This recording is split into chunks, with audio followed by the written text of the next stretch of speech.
The Scarlet Letter. Chapter 3. The Recognition. From this intense consciousness of being the object of severe and universal observation, the wearer of the Scarlet Letter was at length relieved, by discerning, on the outskirts of the crowd, a figure which irresistibly took possession of her thoughts. An Indian, in his native garb, was standing there, but the red men were not so infrequent visitors of the English settlements, that one of them would have attracted any notice from Hester Prynne, at such a time, much less would he have excluded all other objects and ideas from her mind. By the Indian's side, and evidently sustaining a companionship with him, stood a white man, clad in a strange disarray of civilized and savage costume. He was small in stature, with a furrowed visage, which, as yet, could hardly be termed aged. There was a remarkable intelligence in his features, as of a person who had so cultivated his mental part that it could not fail to mold the physical to itself, and become manifest by unmistakable tokens. Although, by a seemingly careless arrangement of his heterogeneous garb, he had endeavored to conceal or abate the peculiarity, it was sufficiently evident to Hester Prynne that one of this man's shoulders rose higher than the other. Again, at the first instant of perceiving that thin visage, and the slight deformity of the figure, she pressed her infant to her bosom with so convulsive a force that the poor babe uttered another cry of pain. But the mother did not seem to hear it. At his arrival in the marketplace, and some time before she saw him, the stranger had bent his eyes on Hester Prynne. It was carelessly, at first, like a man chiefly accustomed to look inward, and to whom external matters are of little value and import, unless they bear relation to something within his mind. Very soon, however, his look became keen and penetrative. A writhing horror twisted itself across his features, like a snake gliding swiftly over them, and making one little pause, with all its wreathed intervolutions in open sight. His face darkened with some powerful emotion, which, nevertheless, he so instantaneously controlled by an effort of his will, that, save at a single moment, its expression might have passed for calmness. After a brief space, the convulsion grew almost imperceptible, and finally subsided into the depths of his nature. When he found the eyes of Hester Prynne fastened on his own, and saw that she appeared to recognize him, he slowly and calmly raised his finger, made a gesture with it in the air, and laid it on his lips. Then, touching the shoulder of a townsman who stood next to him, he addressed him in a formal and courteous manner. "I pray you, good sir," said he, "who is this woman, and wherefore is she here set up to public shame?" "You must needs be a stranger in this region, friend," answered the townsman, looking curiously at the questioner and his savage companion, "else you would surely have heard of Mistress Hester Prynne, and her evil doings. She hath raised a great scandal, I promise you, in godly Master Dimmesdale's church." "You say truly," replied the other. "I am a stranger, and have been a wanderer, sorely against my will. I have met with grievous mishaps by sea and land, and have been long held in bonds among the heathen folk, to the southward, and am now brought hither by this Indian, to be redeemed out of my captivity. Will it please you, therefore, to tell me of Hester Prynne's, have I her name rightly, of this woman's offences, and what has brought her to yonder scaffold? Truly, friend, and methinks it must gladden your heart, after your troubles and sojourn in the wilderness," said the townsman, "to find yourself, at length, in a land where iniquity is searched out, and punished in the sight of rulers and people, as here in our godly New England. Yonder woman, sir, you must know, was the wife of a certain learned man, English by birth, but who had long dwelt in Amsterdam, whence, some good time agone, he was minded to cross over and cast in his lot with us of the Massachusetts. To this purpose, he sent his wife before him, remaining himself to look after some necessary affairs.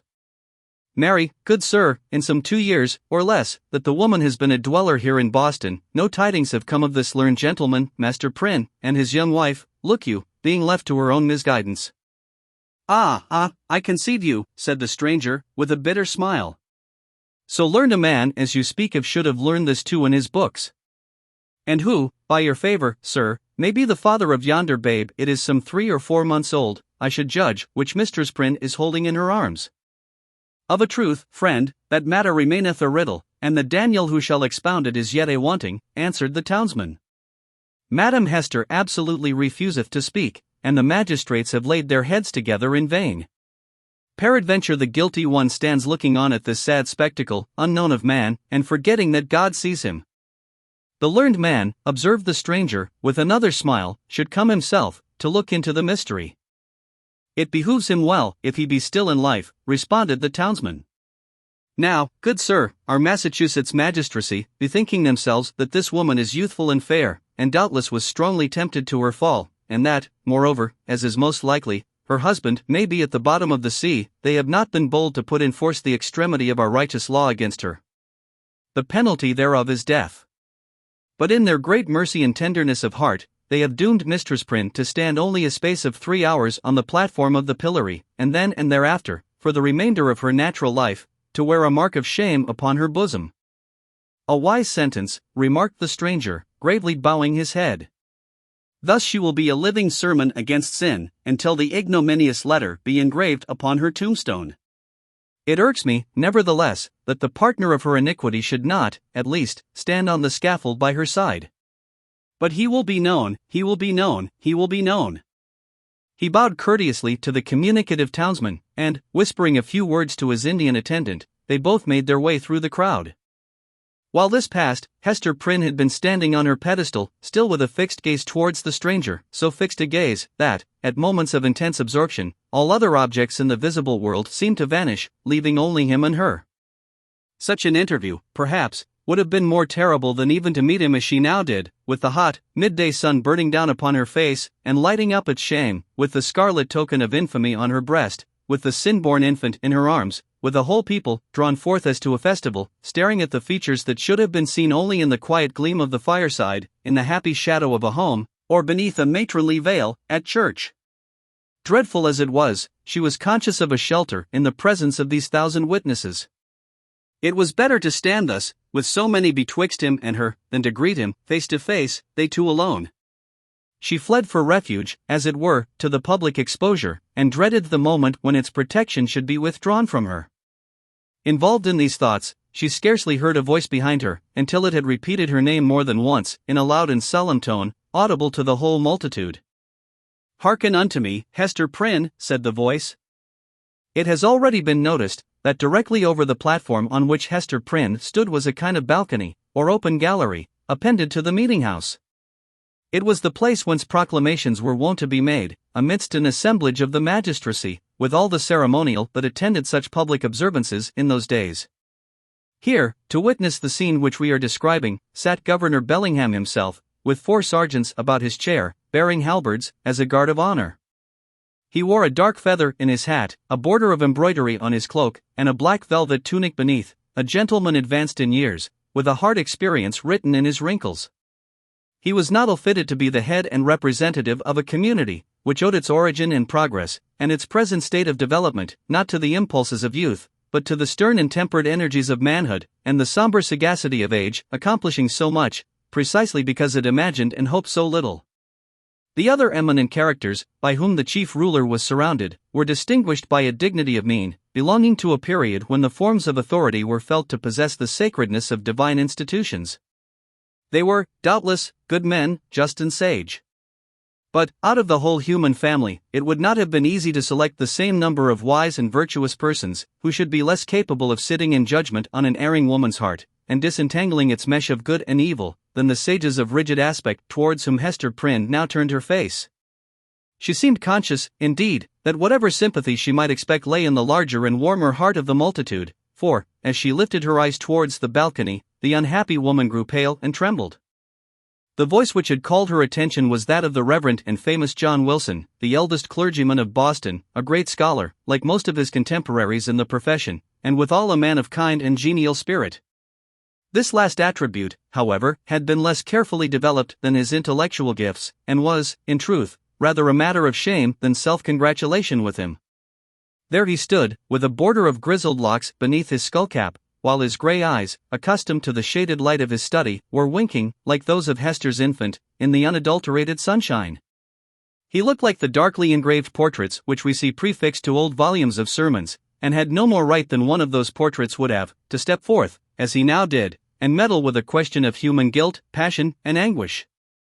"Hester Prynne," said the clergyman, "I have striven with my young brother here, under whose preaching of the word you have been privileged to sit." Here Mr. Wilson laid his hand on the shoulder of a pale young man beside him. "I have sought, I say, to persuade this godly youth, that he should deal with you, here in the face of heaven, and before these wise and upright rulers, and in hearing of all the people, as touching the vileness and blackness of your sin. Knowing your natural temper better than I, he could the better judge what arguments to use, whether of tenderness or terror, such as might prevail over your hardness and obstinacy, insomuch that you should no longer hide the name of him who tempted you to this grievous fall. But he opposes to me, with a young man's oversoftness, albeit wise beyond his years, that it were wronging the very nature of woman to force her to lay open her heart's secrets in such broad daylight, and in presence of so great a multitude. Truly, as I sought to convince him, the shame lay in the commission of the sin, and not in the showing of it forth. What say you to it, once again, brother Dimmesdale? Must it be thou, or I, that shall deal with this poor sinner's soul? There was a murmur among the dignified and reverend occupants of the balcony, and Governor Bellingham gave expression to its purport, speaking in an authoritative voice, although tempered with respect towards the youthful clergyman whom he addressed. Good Master Dimmesdale, said he, the responsibility of this woman's soul lies greatly with you. It behooves you, therefore, to exhort her to repentance, and to confession, as a proof and consequence thereof. The directness of this appeal drew the eyes of the whole crowd upon the Reverend Mr. Dimmesdale, a young clergyman, who had come from one of the great English universities, bringing all the learning of the age into our wild forest land. His eloquence and religious fervor had already given the earnest of high eminence in his profession. He was a person of very striking aspect, with a white, lofty, and impending brow, large brown, melancholy eyes, and a mouth which, unless when he forcibly compressed it, was apt to be tremulous, expressing both nervous sensibility and a vast power of self-restraint. Notwithstanding his high native gifts and scholar-like attainments, there was an air about this young minister, an apprehensive, a startled, a half-frightened look, as of a being who felt himself quite astray and at a loss in the pathway of human existence, and could only be at ease in some seclusion of his own. Therefore, so far as his duties would permit, he trod in the shadowy bypaths, and thus kept himself simple and childlike, coming forth, when occasion was, with a freshness, and fragrance, and dewy purity of thought, which, as many people said, affected them like the speech of an angel. Such was the young man whom the Reverend Mr. Wilson and the Governor had introduced so openly to the public notice, bidding him speak, in the hearing of all men, to that mystery of a woman's soul, so sacred even in its pollution.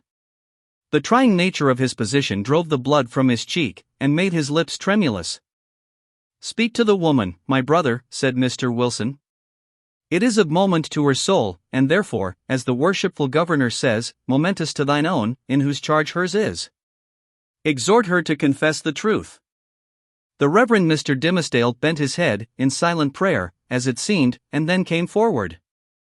Hester Prynne, said he, leaning over the balcony and looking down steadfastly into her eyes, thou hearest what this good man says, and sayest the accountability under which I labor.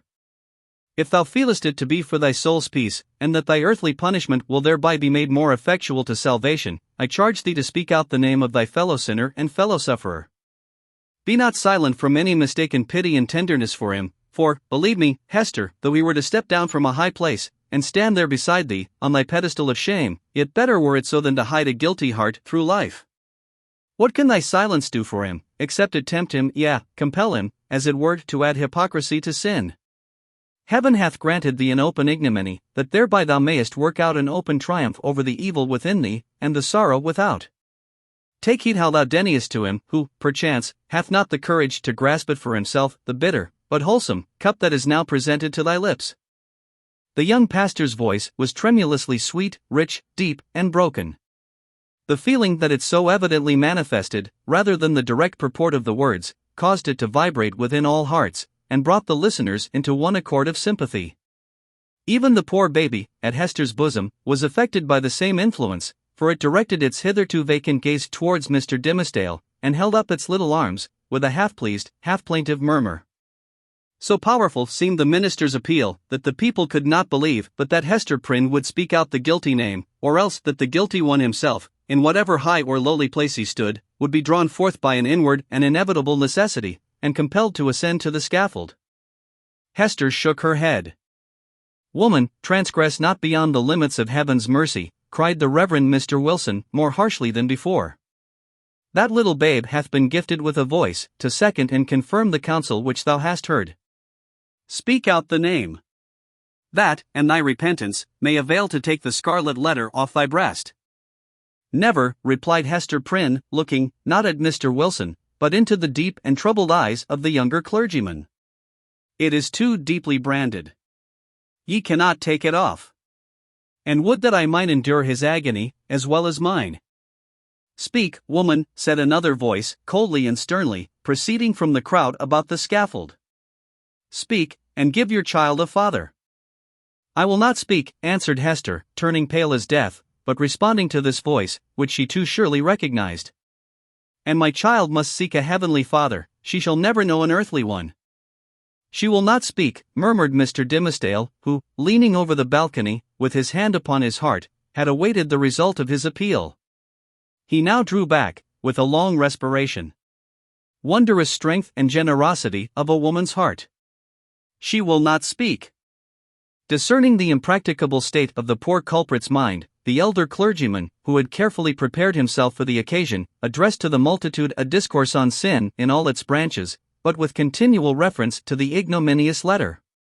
So forcibly did he dwell upon this symbol, for the hour or more during which his periods were rolling over the people's heads, that it assumed new terrors in their imagination, and seemed to derive its scarlet hue from the flames of the infernal pit.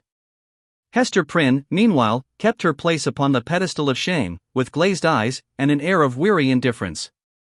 She had borne, that morning, all that nature could endure, and as her temperament was not of the order that escapes from too intense suffering by a swoon, her spirit could only shelter itself beneath a stony crust of insensibility, while the faculties of animal life remained entire. In this state, the voice of the preacher thundered remorselessly, but unavailingly, upon her ears. The infant, during the latter portion of her ordeal, pierced the air with its wailings and screams. She strove to hush it, mechanically, but seemed scarcely to sympathize with its trouble. With the same hard demeanor, she was led back to prison, and vanished from the public gaze within its iron-clamped portal. It was whispered, by those who peered after her, that the Scarlet Letter threw a lurid gleam along the dark passageway of the interior. Chapter 4. The Interview. After her return to the prison, Hester Prynne was found to be in a state of nervous excitement that demanded constant watchfulness, lest she should perpetrate violence on herself, or do some half-frenzied mischief to the poor babe. As night approached, it proving impossible to quell her insubordination by rebuke or threats of punishment, Master Brackett, the jailer, thought fit to introduce a physician. He described him as a man of skill in all Christian modes of physical science, and likewise familiar with whatever the savage people could teach, in respect to medicinal herbs and roots that grew in the forest. To say the truth, there was much need of professional assistance, not merely for Hester herself, but still more urgently for the child, who, drawing its sustenance from the maternal bosom, seemed to have drank in with it all the turmoil, the anguish and despair, which pervaded the mother's system. It now writhed in convulsions of pain, and was a forcible type, in its little frame, of the moral agony which Hester Prynne had borne throughout the day. Closely following the jailer into the dismal apartment appeared that individual, of singular aspect, whose presence in the crowd had been of such deep interest to the wearer of the Scarlet Letter.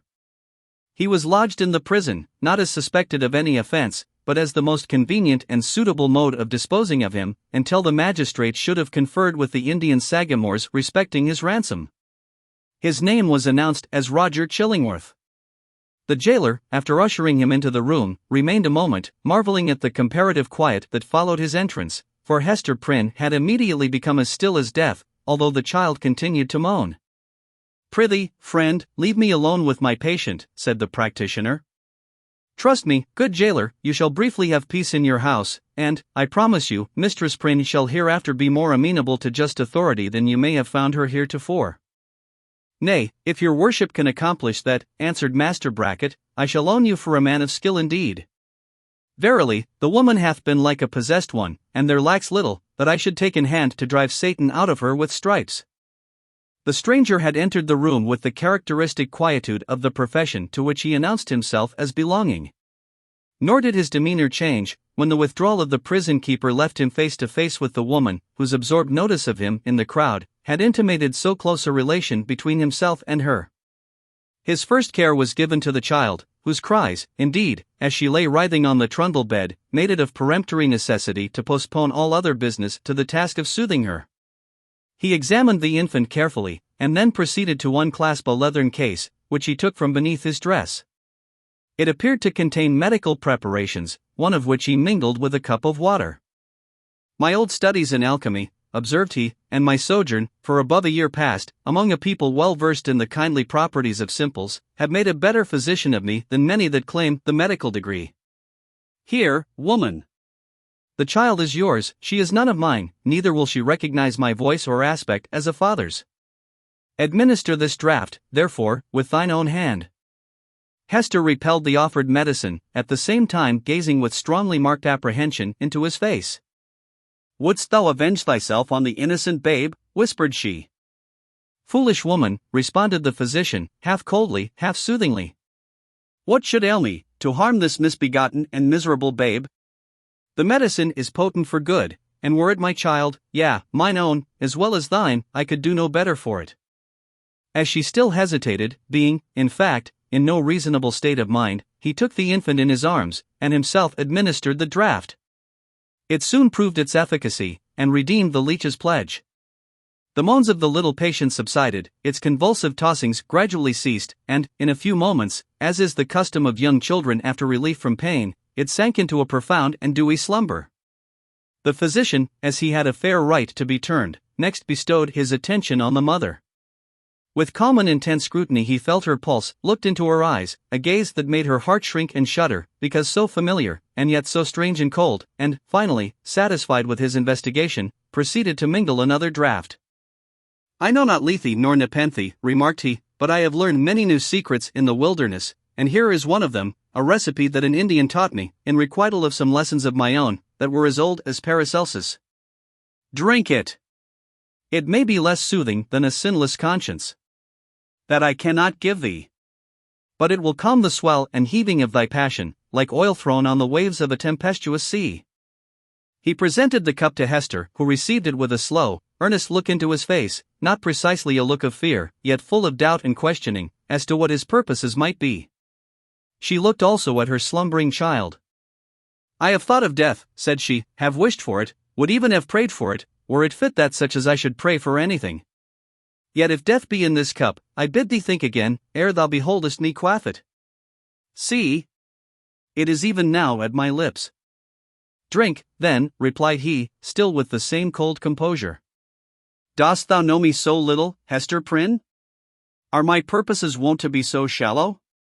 Even if I imagine a scheme of vengeance, what could I do better for my object than to let thee live, than to give thee medicines against all harm and peril of life, so that this burning shame may still blaze upon thy bosom? As he spoke, he laid his long forefinger on the Scarlet Letter, which forthwith seemed to scorch into Hester's breast, as if it had been red-hot. He noticed her involuntary gesture, and smiled. Live, therefore, and bear about thy doom with thee, in the eyes of men and women, in the eyes of him whom thou didst call thy husband, in the eyes of yonder child. And, that thou mayest live, take off this draught. Without further expostulation or delay, Hester Prynne drained the cup, and, at the motion of the man of skill, seated herself on the bed where the child was sleeping, while he drew the only chair which the room afforded, and took his own seat beside her. She could not but tremble at these preparations, for she felt that, having now done all that humanity or principle, or, if so it were, a refined cruelty, impelled him to do, for the relief of physical suffering, he was next to treat with her as the man whom she had most deeply and irreparably injured. Hester, said he, I ask not wherefore, nor how, thou hast fallen into the pit, or say, rather, thou hast ascended to the pedestal of infamy, on which I found thee. The reason is not far to seek. It was my folly, and thy weakness. I, a man of thought, the bookworm of great libraries, a man already in decay, having given my best years to feed the hungry dream of knowledge, what had I to do with youth and beauty like thine own? Misshapen from my birth hour, how could I delude myself with the idea that intellectual gifts might veil physical deformity in a young girl's fantasy? Men call me wise.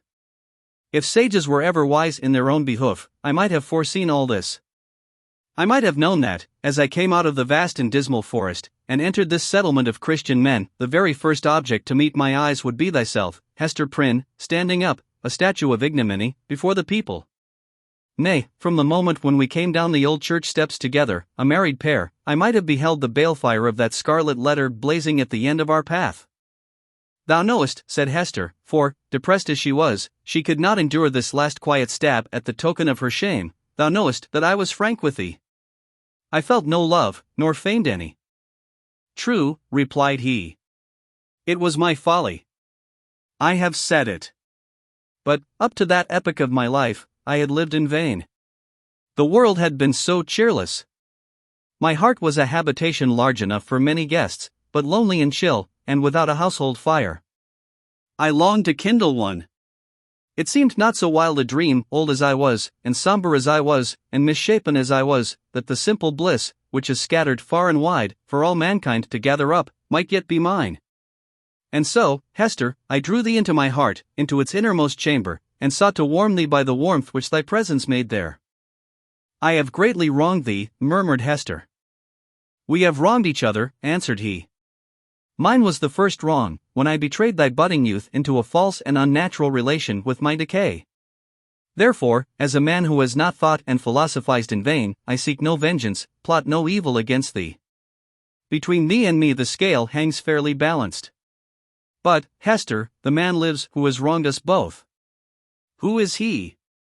Ask me not, replied Hester Prynne, looking firmly into his face.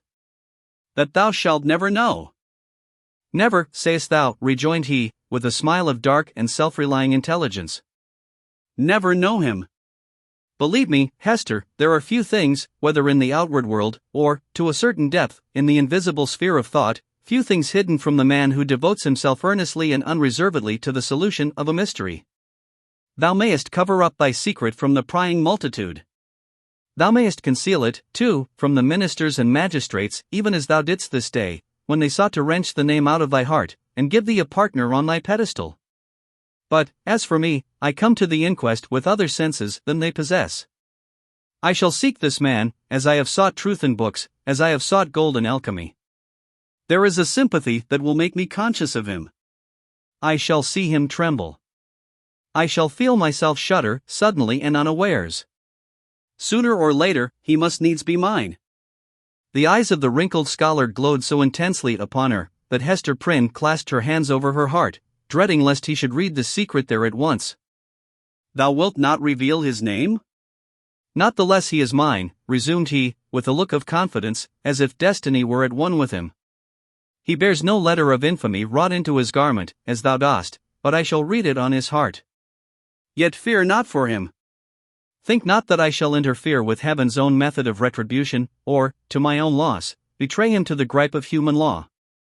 Neither do thou imagine that I shall contrive aught against his life, no, nor against his fame, if, as I judge, he be a man of fair repute.